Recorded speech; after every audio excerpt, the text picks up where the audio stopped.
The last episode of The Owl House Watching and Dreaming was released on April 8th, and I think many will agree with me saying that it definitely feels like it marks the end of some era when it comes to modern animated shows. Despite all the unexpected challenges like the sudden cancellation, the crew delivered us one last special episode that shows how the story of Lose the Human ends. And while it's certainly bittersweet to see this show go, I absolutely love the journey and have nothing but respect for all the people involved in making it. And with The Owl House over, I can finally take a look at the themes and character arcs from the show and discuss them having the full picture in mind, which is something that I'm very excited about. That means that you can expect a lot of new videos here, including one that's sort of an appreciation video to talk about all the things about the show that I loved, so if you're interested in watching that, remember to subscribe to my channel and of course, feel free to suggest what you guys would like to see analyzed here. Today, I decided to focus a little more on Belos and his fate, as he is the character I covered in 2 of my videos, and it's fun to take a look at how his story played out and which major themes of the show he represents as the main villain of the series. I already explained in my previous videos why his backstory and motivations make him a very compelling villain and a fascinating character for whose main purpose was to showcase how, despite all the similarities he shares with Luz, in many ways they are also complete opposites, and both consistently made very different choices that eventually led them to their final confrontation. So I thought it might be a good idea to analyze Philip Wittebane's downfall, how he got to this point, and why I couldn't imagine a more fitting fate for his character. Following the events of Thanks to Them and For the Future, Belos managed to return to the Boeing Isles through the portal after being stuck in the human realm along with Luz and the rest of the Hex Squad. At this point, all of his previous glory and power as the Emperor is gone, and he can hardly even be considered human anymore after all the changes he put his body through to survive this long. And even then, he still refuses to give up, even as he slowly starts to see the ghost of his brother Caleb, a reminder of all his mistakes and how it all started. Realizing that there are no more Grimwalkers he could use as a host, he possesses Rain and uses their body in order to get to the Collector. He manipulates him by exploiting his abandonment issues and insecurities related to his relationship with King, and tries to take advantage of his limitless power in order to destroy the Demon Realm once and for all, after all his previous attempts failed. This is not where his plans end though, and as soon as he realizes that King is a Titan, he remembers that there's something even more powerful than the Collector, a perfect vessel to possess that will allow him to execute his plan and ensure that this time there will be nothing left. Realizing what he's trying to do, Rain tries to stop him, but by this point it's already too late and Belos succeeds, taking control over the Titan's heart. This allows him to access the full power of the Isles and use it to his advantage. One thing that I pointed out in my previous Belos video was how relentless he is, how he will stop at nothing to destroy the Demon Realm and become the witch hunter general he always dreamed of being. It's not enough that he had the ultimate political power over the Boeing Isles as the Emperor, or that he left everyone at the Collector's mercy, knowing what might possibly await them, and that he doesn't understand the concept of death and what it means to mortals. Even when he already lost everything he could possibly lose, like his brother, the Grimwalkers, his body, and the admiration and loyalty of the witches, he still continued to look for a way back so that he could destroy everything and ensure that all the witches are gone and magic is erased from existence. I already talked about it in my video about the parallels between Luz and Belos, but I really want to emphasize the sheer determination of this man. He turned himself into something unrecognizable, something not even human anymore, just to achieve the single goal, just to destroy the Boeing Isles, even if it means losing himself as well.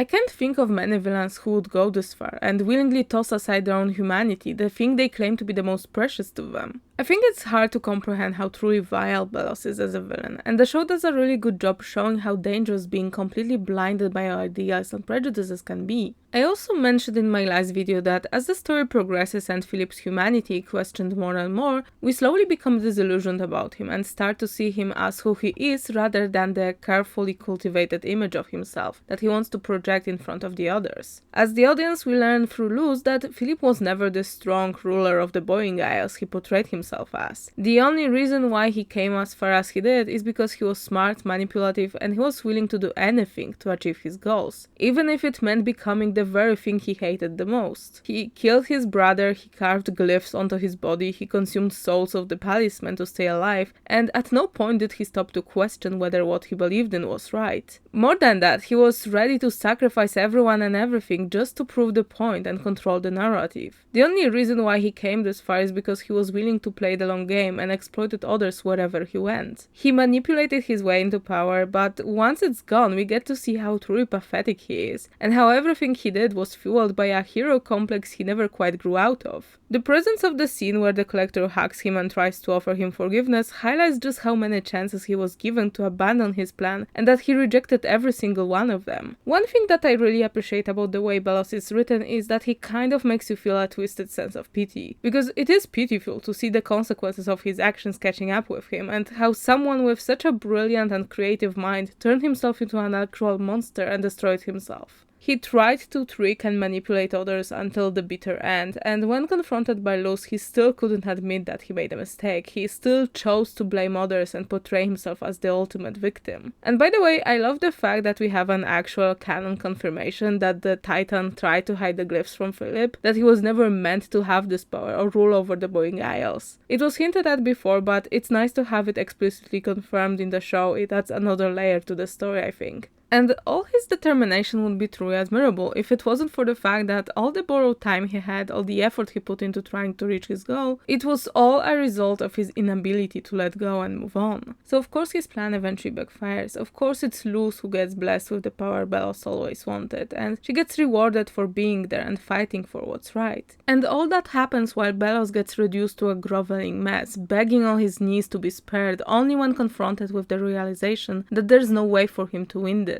I've seen some people argue that there should have been more, that defeating him should have been a bigger deal, and while I can understand where people are coming from when they make these comments, I think he got exactly what he deserved. His death was, on many levels, kind of pathetic, and that's because Belos himself is a pathetic man. And there's something really poetic and satisfying about him dying not morally wounded in an epic battle against the protagonist, but due to the toxic rain falling on the very land he swore to destroy. He's been slowly destroying the Boiling Isles for so long, poisoning this place and its people, so it feels fitting to see the sword's first step towards healing being getting rid of whatever is left of the person who made all this destruction and chaos possible in the first place. Not to mention that, as many others pointed out before me, it's a really fun reference to the Wicked Witch of the West, who melts after having water thrown at her. And I think it's important to acknowledge that Belos truly didn't deserve dignity or respect in his death. He didn't deserve to be defeated as the powerful villain, because that would only further feed into this toxic narrative that he had. The one where he is the true victim and the witches and demons of the demon realm are the evil monsters who corrupted him and took his brother away from him. He made the choice to cling to this fantasy where he is the martyr who will eventually become the savior of humanity, the real chosen one who will defeat evil and come back as a hero. But it's Luz who got that ending, not Belos. And the reason why is because she learned to choose herself and follow the advice Ida gave her all the way back in the second episode of the show. Look, kid, everyone wants to believe they're chosen. But if we all waited around for a prophecy to make us special, we'd die waiting. And that's why you need to choose yourself. She learned how to let go of the fantasy of being the chosen one, and by doing so, she really became the kind of witch she always wanted to be. Not because she had special powers or because of her heritage or some kind of destiny, but because she was there and consistently tried to do her best, even when things looked hopeless. Both Luz and Belos dreamed of being the chosen ones, but while Belos never learned how to separate fantasy from reality, Luz had to learn how to choose herself just the way she is. And this is what ends up saving everyone. While the scene of Ida and King stomping on what's left of Belos might seem kinda silly, at the end of the day, this is what he deserved. This is the only acceptable ending for someone like him. And I'm glad it wasn't Luz too. I'm glad that when given a chance to confront their similarities and finish him off, she simply chose to look down at him in pure disgust without saying anything. I think it speaks volumes about her growth and about the kind of person Luz really is. She's not someone who would pursue revenge, and this time she refuses to fall for his tricks. She makes it clear that there are lines you simply do not cross, and unlike him, she isn't willing to sacrifice her morals or spare him even one more second of her time and energy. And I think it's important to remember that Luz is also a human. This scene of her turning away and not letting him manipulate her is a symbol of the human world turning its back on him once and for all. He continues to cling to his false narrative that he's doing all this for the sake of humanity. But here we've got Luz, a human child, who tells him no,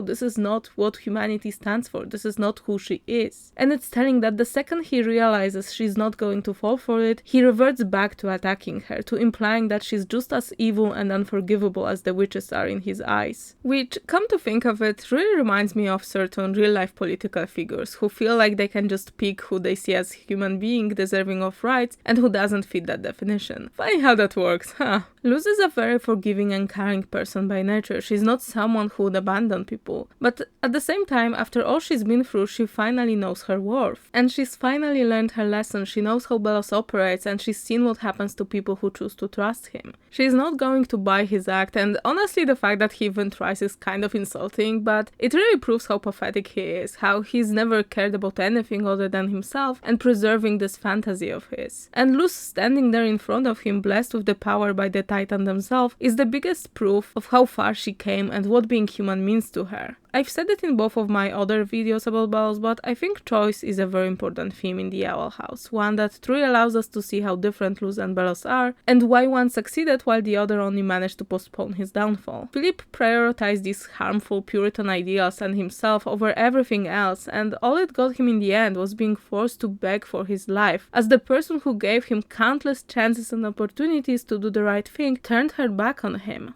And it all plays beautifully into the show's final message about kindness and forgiveness. While forgiveness can be a very powerful tool, it has to be earned. It's not just given for no reason, and certainly not to those who don't show any effort and refuse to be held accountable for their actions. The whole point of being kind is that it's not always the easiest path. Sometimes a happy ending is simply not an option. Some people will reject your help regardless of your intentions, because they aren't ready to accept it, and in some cases they never will. While many characters like Amity, Lilith, Alador, or the Collector showed they were ready to be forgiven and willing to work hard in order to earn that trust back, characters like Odaria or Belos received a very different ending. I think it's significant because lately a lot of shows, especially those targeted at children, would use forgiveness as a narrative device that would sort of work like a magic wand that erases all the bad blood between the characters and absolves them of any responsibility for their wrongdoings. And while I adore the theme of kindness and forgiveness in general, I think it's crucial to acknowledge that some people simply don't deserve it.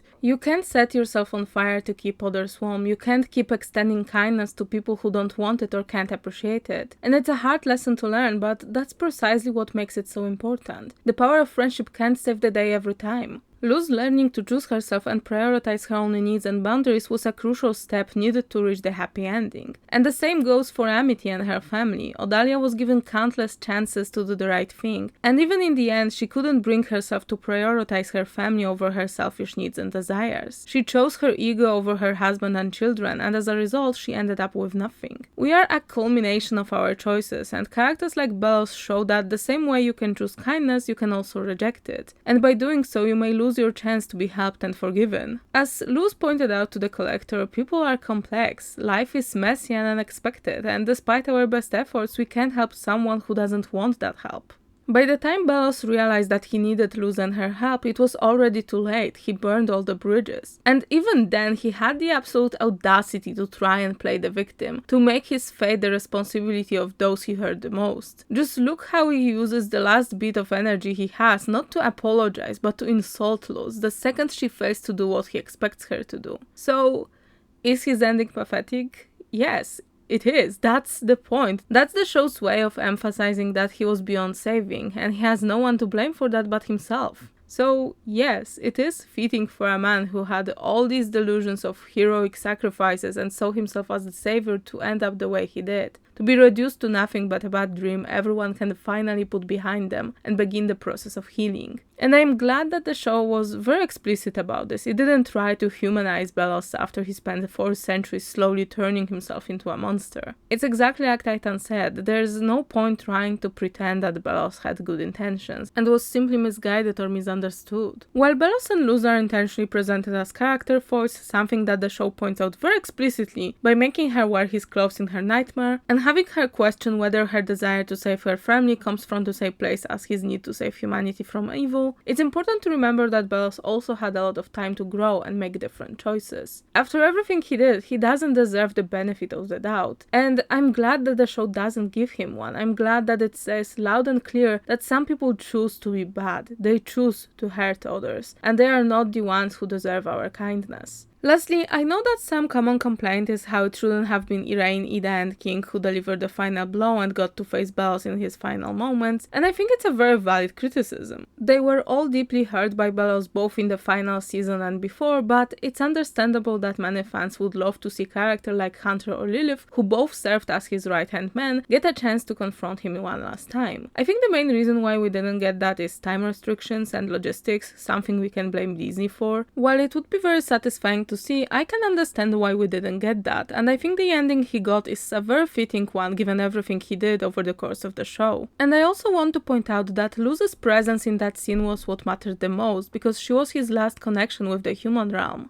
This is why he takes on his human form in his final scene, hoping to appeal to the part of her which can relate to him when he begs her to save him and basically demands a redemption. And he's not given one, not by the Isles and not by Luz herself. It's a very well executed scene as the boiling rain reveals his true form, the rotting monster that he truly is. And there's something very symbolic about the way it's shown and how he has no more lies to hide behind. The absence of Caleb or any mention of him is a little jarring, I will admit that, and I wish we got to see his ghost one last time. At the same time though, I think the previous episode did a really good job showing where Caleb stands in all of this and that he condemns his brother's actions. His presence there is haunting, and since it's Philip who's seeing him, we get to see that his delusions have a limit and that deep down he knows that Caleb would have never approved of his actions. While the story of the Wittebane brothers still feels a bit incomplete, I think this is intentional and proves even more how unreliable Belos is as the narrator of his own story, and how Caleb and his loss was a sort of shield he used to hide behind to justify his choices. It would be great if we got additional content covering their story in more detail, like a comic or something like that, but knowing how Disney treated the show and its creators, I think we have to be patient when it comes to that kind of stuff. Overall, the ending of the Owl House is not perfect. There were elements that still feel missing, and I can understand why some fans might be disappointed in some of the aspects of the show. However, unlike some other shows, I think it's very clear that the writers did their best to satisfy the fans and give them a compelling and fun story despite all the challenges they had to face in order to get there. This show feels like a product of love and dedication, and I think in an era of constant, uninspired remakes, it's refreshing to see a story that not only had something smart and important to tell, but also did it in a way that felt true to what it represents and showed that creativity and passion are not dead.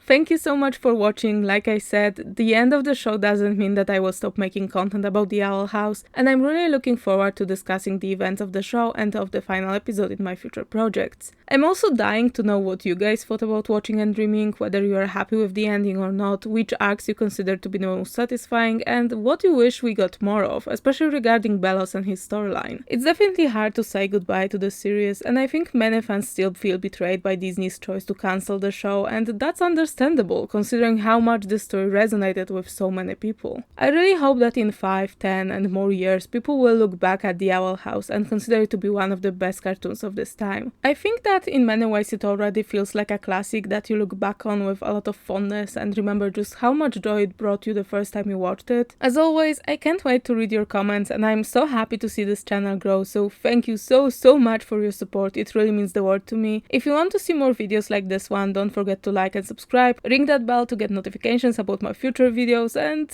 see you next time!